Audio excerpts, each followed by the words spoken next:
전 세계가 열광하는 AI 혁명의 중심에 시가총액 세계 1위 기업 엔비디아가 있습니다. 그리고 이 거대한 제국을 이끄는 남자 젠슨 황은 언제나 같은 옷을 입습니다. 검은 가죽 재킷, 검은 티셔츠, 검은 바지. 마치 전쟁터의 갑옷처럼 그것을 걸치고 세계를 뒤흔드는 무대에 등장합니다. 하지만 그 가죽 재킷은 단순한 패션이 아닙니다.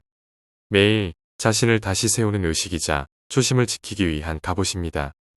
9살에 미국으로 건너가 언어도 돈도 친구도 없던 소년. 그는 그때부터 두려움을 다루는 법을 배웠습니다. 두려움은 나를 멈추게 하는 것이 아니라 더 강하게 만든다라고 말합니다. 그래서 그는 위기가 닥칠 때마다 자신을 다시 설계했습니다. 그는 세상을 바꾸기 전에 먼저 자기 자신을 더 단단하게 바꿨습니다.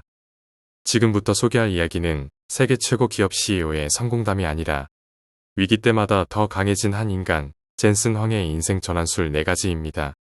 그리고 그가 왜 매일 가죽 재킷만 입는지 그 속에 숨은 놀라운 철학을 함께 탐구해 보겠습니다. 첫 번째, 밑바닥에서 배운 생존의 지혜. 9살 소년의 첫 번째 리셋. 1972년 9살의 젠슨 황은 대만에서 형과 함께 미국으로 향했습니다. 그의 부모는 전 재산을 팔아 명문 기숙학교에 보냈습니다. 더 나은 미래를 꿈꾸며 아들에게 최고의 교육을 받게 해주고 싶었던 것입니다. 하지만 도착한 그곳은 명문 학교가 아니라 문제아들을 교화시키는 소년 교도소 같은 학교였습니다. 작은 체구의 아시아 소년, 영어도 제대로 하지 못하던 9살의 젠슨은 매일 폭행과 괴롭힘 속에 지냈습니다. 칼을 들이대는 아이들, 거친 욕설. 게다가 그의 룸메이트는 17살로 온몸에는 칼자국과 문신투성이의 글조차 읽을 줄 모르는 소년이었습니다. 이러한 공포와 위협 속에서 소년 젠슨은 극한의 생존 본능을 발휘합니다. 젠슨은 룸메이트에게 이렇게 제안했습니다. 내가 너에게 글을 가르쳐 줄게. 대신 너는 나를 지켜줘. 그리고 벤치프레스를 가르쳐줘. 이 한마디의 협상이 그의 첫 번째 생존의 기술이었습니다. 즉, 그는 절망의 환경 속에서 자신의 유일한 자원인 지식으로 가장 큰 위협 인물인 룸메이트를 자신의 보호자로 만드는 법을 배우게 된 것입니다. 몇 년 뒤 그는 패밀리 레스토랑 테니스에서 접시를 닦고 화장실 청소 등 남들이 피하는 일을 하며 돈을 벌었습니다. 그때 그는 바닥을 닦는 시간 동안 세상을 바라보는 시선이 달라졌다라고 느꼈습니다. 그 경험은 훗날 세계 1위 기업의 CEO가 된 후에도 그를 겸손하게 만들고 배고픔을 잊지 않게 하는 원동력이 되었습니다. 9살의 이민, 폭력의 공포, 그리고 식당의 청소부 시절. 그 모든 시간은 젠슨 황에게 겸손과 생존하는 법을 가르쳐준 첫 번째 인생 학교였습니다. 이 두 가지는 훗날 엔비디아를 일으켜 세운 그의 가장 단단한 초심의 DNA가 되었습니다.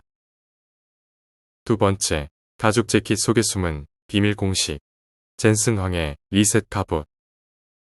젠슨 황은 언제나 검은색 가죽 재킷을 입습니다. 왜 항상 같은 옷을 입는지에 대한 물음에 그의 대답은 단순했습니다. 제 뇌는 AI 혁명을 생각하는 데 써야 합니다. 옷 고르는 데 쓸 수 없습니다. 하지만 그 말에는 훨씬 더 깊은 이야기가 숨어 있습니다. 그의 가죽 재킷은 단순한 패션이 아닙니다. 그것은 리더로서의 각오, 매일 자신을 리셋하기 위한 의식이었습니다. 엔비디아 창립 초기부터 끝없는 위기와 실패 속에서도 그는 매일 같은 옷을 입었습니다. 그 재킷을 걸치는 순간 그는 두려움 대신 결단력을 얻게 되었고 포기 대신 집중과 자신감을 갖게 되었다고 합니다.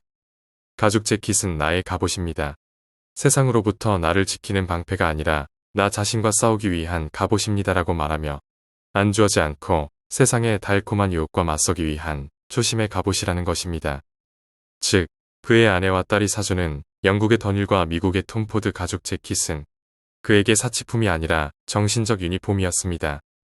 스티브 잡스가 검은 터틀넥으로 자신을 상징화했듯 마크 저커버그가 회색 티셔츠로 불필요한 결정을 줄였듯 젠슨 황은 가죽 재킷으로 자신만의 철학을 입었습니다. 젠슨 황처럼 우리 모두에게도 나를 지키고 내가 흔들릴 때마다 다시 자신을 일으켜 세우는 나만의 갑옷이 필요하지 않을까요?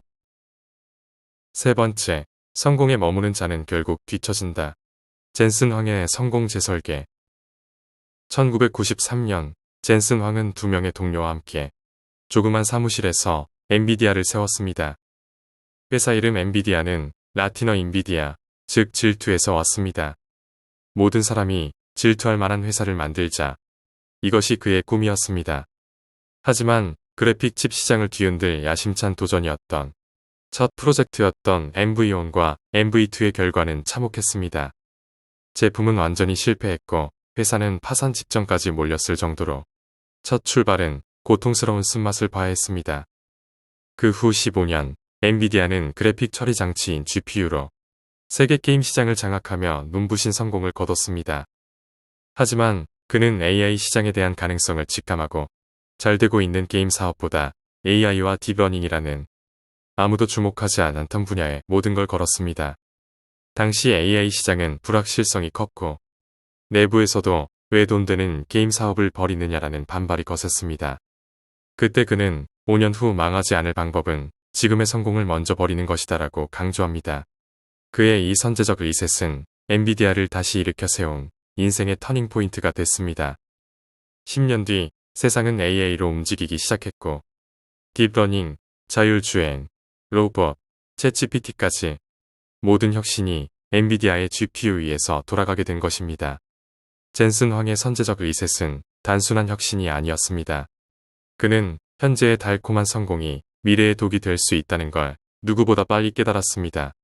그래서 눈앞의 성공을 지키기보다 스스로 무너뜨리며 다음 세상을 먼저 준비함으로써 한때 파산 직전이었던 엔비디아를 현재 시가총액 세계 1위 기업의 자리에 올려놓게 되었습니다. 그리고 이 메시지는 우리에게도 그대로 적용될 수 있습니다. 당신의 삶에서 5년 뒤 당신을 무너뜨릴 위협은 무엇인가라는 메시지입니다. 어쩌면 지금 과감히 리셋 버튼을 누를 때일지도 모릅니다. 네 번째, 일과 삶의 균형은 사치다. 오직 몰입뿐이다. 젠슨 황의 집중 철학. 세상은 말합니다. 일과 삶의 균형이 중요하다고. 하지만 젠슨 황은 자신에게 오라벨은 사치다라고 단호하게 말합니다. 저는 일주일 내내 일어나는 순간부터 잠들 때까지 일합니다. 영화를 봐도 내용을 기억하지 못합니다. 머릿속은 항상 일로 가득하니까요. 그에게 일은 노동이 아니라 일 자체가 그의 삶이고 존재의 방식이었습니다. 그의 하루는 완전히 일 중심으로 돌아가지만 그 안에는 억지로 일하는 피로가 아닌 몰입의 즐거움이 있습니다. 좋아하는 일을 하면 피로가 아니라 에너지가 생긴다라고 말합니다. 그래서 균형을 맞추려 애쓰는 대신 몰입을 통해 에너지를 창조한다는 것입니다. 그리고 이 철학이 바로 엔비디아를 세계 최강의 AI 기업으로 만든 원동력이었습니다. 젠슨 황이 말하기를 크게 성공한 사람 중에 이건 그냥 직업이다. 8시부터 5시까지 일하고 집에 가는 것이다라는 식으로 일하는 사람을 본 적이 없다. 자신의 일에 푹 빠져 몰입해야 한다라고 강조합니다. 또한 성공의 비결을 묻는 젊은이들에게 위대함은 똑똑한 사람에게서 나오지 않는다. 고통을 견딘 사람에게서 나온다라고 말합니다. 이처럼 그에게 고통은 피해야 할 것이 아니라 성장의 재료였습니다. 결국 일과 삶의 균형을 찾기보다 내가 진심으로 몰입할 수 있는 무언가를 찾는 것, 그것이 진짜 리셋이 아닐까요? 지금까지 AI 시대의 제왕이라 불리는 젠슨 황의 삶을 관통하는 4가지 인생 리셋 DNA에 대해 살펴봤습니다. 다시 정리하면 그는 절망의 밑바닥에서 겸손을 배웠고 매일 같은 가죽 재킷을 입으며 스스로를 다시 세우는 의식을 이어갔습니다. 안락한 성공의 틀을 스스로 깨부수며 미래에 베팅했고 이를 노동이 아닌 몰입의 즐거움으로 바꾸었습니다. 그는 세상을 바꾼 사람이 아니라 매일 어제의 자신을 바꾼 사람이었습니다. 우리가 진짜 닮아야 할 것은 그의 천재성도 부도 아닙니다. 바로 그가 위기 속에서도 스스로를 다시 설계할 줄 아는 리셋의 용기입니다. 오늘 내용의 인사이트가 마음에 남았다면 좋아요와 구독, 그리고 알림 설정으로 다음 이야기도 함께 해주시면 고맙겠습니다. 원더풀 마인드였습니다.